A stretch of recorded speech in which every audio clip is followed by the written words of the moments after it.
Hello guys, welcome to Pronouncist, your pronunciation guide. Today we will learn how to pronounce the word shown on the screen. SENNE.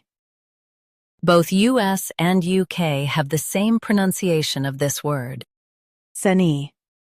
Now read the syllables shown on the screen naturally. SENNE. SENNE. Stress sen and soften ni. SENNE. SENNE. Stress sen and soften ni. SENNE. SENNE.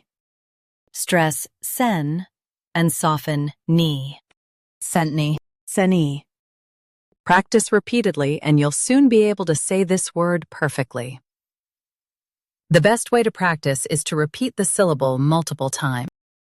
The meaning of the word is a type of fish. Try repeating this word several times to improve your pronunciation.